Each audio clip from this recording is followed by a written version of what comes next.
Listen, given how popular Ilia's become, how big do you think that fight could be between you two? I mean, if I had any bit of a personality, it'd be huge. But I just can't. I can't lie. I can't exaggerate. You know, it's what I do. It's who I am. It's who my parents taught me to be. But I mean, there's no doubt it'll be the best, one of the best fights that they could definitely put on.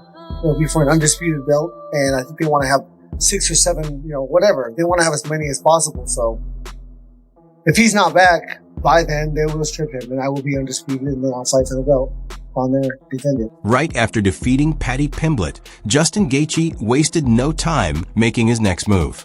Instead of soaking in the victory or keeping a low profile, he immediately turned his attention to Ilia Topuria. That decision made one thing clear.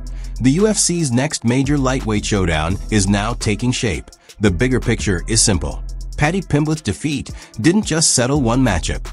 It disrupted a much larger narrative the UFC appeared to be building. The direction seemed clear all along. Paddy would continue stacking victories, while Ilia Topuria prepared for his return after time away from competition. I think that Ilia hits like a truck, and so does Gaethje, and I think if Gaethje prepares properly and gets ready for this fight, it should be a fun one. Listen, Justin Gaethje won rounds 1, 2, and 4. Very clear, by the way, as well, especially in the first 2 rounds. And Pimblett won rounds 3 and 5, I thought. Very clearly in round 3. And then round 5 was a scrappy round that I thought he got the better of. This was a great scrap. I have no idea how Paddy Pimblett did not get flatline KO'd on about 50 different occasions. If he lost, yes, he did lose. And if he lost any stock from this, the one saving grace is that he's been saying for a long time, we don't get knocked out, lad. And that would be the worst thing to happen to him. If he got KO'd in one of these fights badly, that would just be his ridicule forever.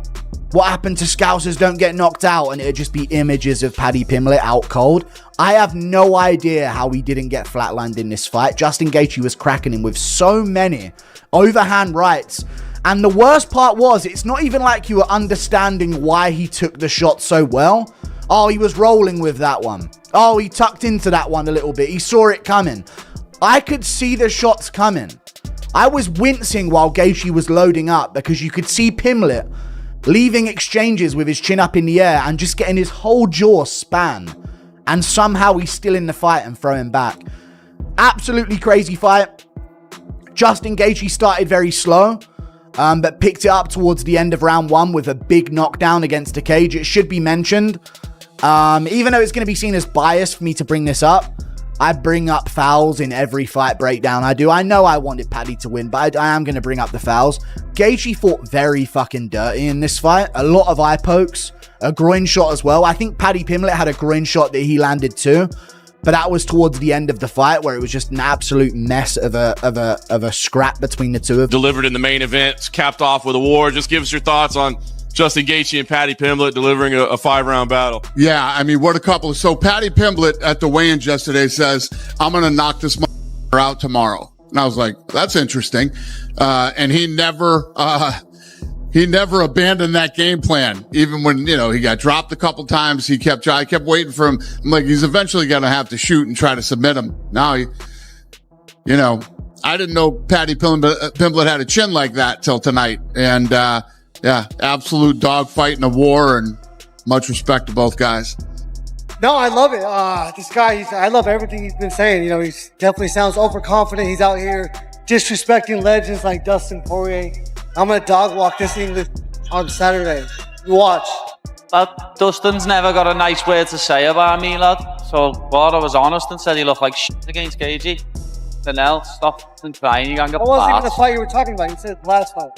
Which? No, I'm saying Dustin looked like shit against Holloway. That was what I said. Would also look like shit against Holloway. Well, we'll see once I beat you if we'd end up fighting him. Well, you won't be fighting him. The UFC seemed to be building toward one of the biggest lightweight clashes in recent memory, with 2 European stars, opposite personalities, and enough excitement to capture the attention of the entire division. But Justin Gaethje changed that trajectory with a single victory.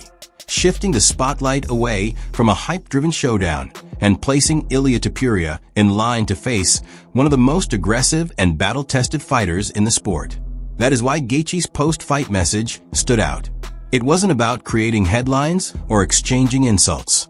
Instead, he made it clear that promotional storylines and popularity mean nothing once the cage door closes, because, in his eyes, anyone standing across from him is preparing for a brutal fight. From a stylistic perspective, this matchup is especially intriguing. Topuria is known for his calm approach, precise boxing, exceptional timing, and unwavering confidence. He stays patient, waits for his opponent to make a mistake, and has the skill to end the fight the moment an opening appears. Gaethje, on the other hand, thrives in relentless pressure, punishing leg kicks, constant forward movement, and powerful strikes thrown with the intention of doing damage. Unlike Paddy Pimblett, really. How many fights do we sit through, whether it be boxing or MMA, where you've got two fighters in there who are, yes, they're fighters, but they're not fighters to the level that some people are. There's some fighters who were willing to die to win a world title. That's what we were talking about in there tonight. They were risking it all. They never took a step backwards. They were constantly trying to brutalize each other. That was a throwback to the days when I first started watching MMA. Those are the fights that built the UFC. We're talking Randy Couture, Chuck Liddell, BJ Penn. We're talking a level of violence that blew a demographic of men away, where we were like, holy shit, we need to start watching fucking this cage fighting shit. This was a throwback to those classic old MMA fights. Yes, it might not have been the best technical fight you've ever seen. Who gives a shit? Sean O'Malley's fight, the fight beforehand, very technical. Will anybody remember it? Will they fuck? No disrespect to Sean, he's a fucking talented fighter. But when it's do or die like that, it just fucking, it lives in the memory. And that's a fight of the year contender. You worry. Dana, I remember when Paddy first arrived in the UFC, you were saying stuff like, well, his entrance is good and it's all well and good to get the fans, but he needs to be able to fight. Obviously, we've seen him have great wins before, but to show you the durability he had in that fight tonight, do you feel like even though he lost, he would be considered one of the best in that division moving forward? No doubt about it. I mean, he was the favorite tonight. I think that's what every other one, he's the underdog and everybody thinks he's going to lose. Tonight he's the favorite. I don't think that his game plan was the greatest.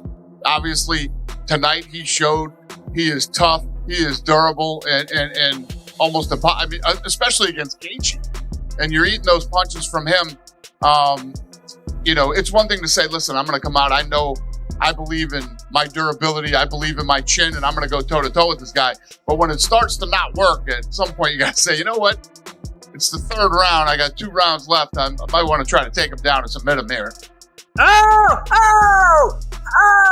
Pimlet's standing up like a fucking Christmas tree. Shoo, you fucking oh, good lord.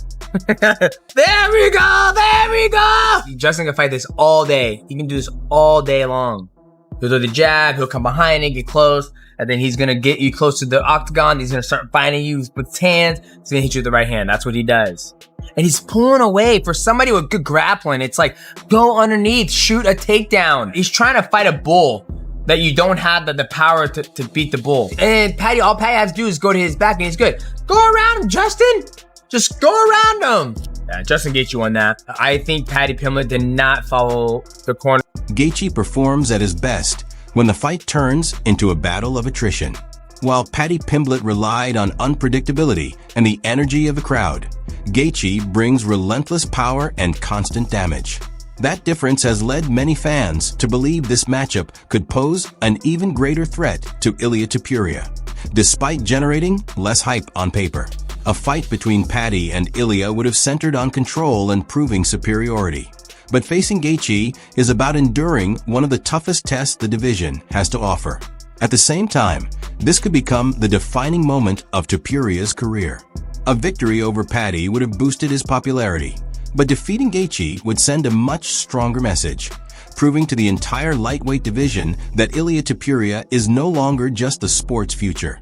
He is already one of its leading forces today. So we were just talking and he looked me dead in the eye and he goes, I'm going to be one of the biggest stars in the UFC. A year before his debut. And I just thought, yeah, maybe. I thought, looking at his skill set, I thought, you know what? You've got a long way to go to get to that elite level, but there's something about him. But I don't know if I fully believed it, but he did. And it's that belief that puts you into positions like this, because yes, he lost the fight, but there was a period where when Paddy had that iffy decision, people thought he didn't belong anywhere near a Justin Gaethje, and he's come on a long way. And I think he can look at this fight one of two ways. He can get downhearted and think, well, I didn't win, or you can think, well, it was my first go at it. I've got a lot to learn. Look at the likes of Michael Bisping. You've got to keep fucking coming in order to get your hands on that gold at some point. And that was the first time Justin Gaethje's gotten to 5 full rounds. And I think Paddy proved a lot to a lot of haters out there that, like, look, all right, you might not like him, whatever. He's got fucking balls and he's willing to fight to the bitter end. Do you have a message for Ilia Topuria if he's watching this? No. No, I don't give a He'll be in the octagon. I control my thoughts. I control my emotions. I won't give him the time of day. I'll, rely on my coach to watch him a lot. I've seen him fight, obviously, but I don't really go back and watch these guys. I really rely on my coach. I watched Paddy today. I watched Paddy and Chandler today.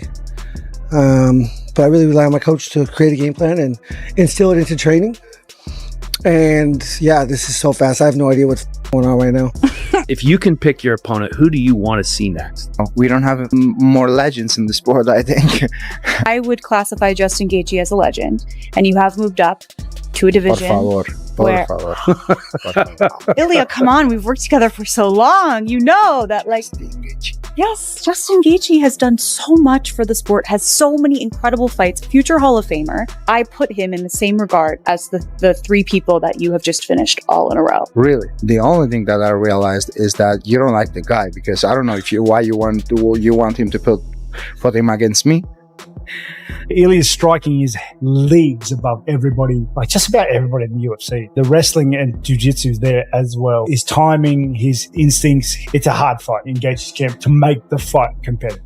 The Gaethje that fought Paddy won't beat Ilia right now. Ilia Topuria versus Justin Gaethje. I got Ilia Topuria knocking him out after you've been dropped so much, and you're going to fight somebody who's a deadly striker, great wrestler, who has a chin, who's willing to put himself in the fire to land that shot. Let's not forget about Ilia Topuria's body work. If this is the way they've gone, it only leaves Pimblett versus Holloway. That's a f***ing banger too. 2 warriors that laid it all on the octagon floor. I thought Justin Gaethje was going to get Paddy Pimblett out of there on multiple occasions, but Paddy would not quit. Paddy Pimblett kept fighting, but I think the pressure that Justin put on him early gave him enough of a lead to become the interim champion. But Ilia Topuria is knocking out the best fighters that we've ever seen in the divisions that he's competing in. Knocked out Max Holloway and Alexander Volkanovski while he was at featherweight, then goes to 155 and knocks out Charles Oliveira. But Justin Gaethje reminded us tonight, when you overlook him, things have a habit of working out in Justin Gaethje's way. Oh, back to it. That's the low kicks, low kicks. Oh! Oh! What? He ate them! That jumping front kick is actually working for him too. For Paddy. Oh! His legs. I seen his legs. His legs. Nah, his legs did a thing. His legs like flashed a little bit. Oh my God! Oh! My God! This guy's a zombie. Yeah. He's actually a zombie. Oh my God. Oh, he's still throwing back. He's still throwing back. Yeah. Oh my God! Oh. Oi. Oh! He's being rocked like 50 times in this fight, eh? Well, hey, let's do it. Okay. Oh, let's go. Oh, not sure. Oh my God! Oh my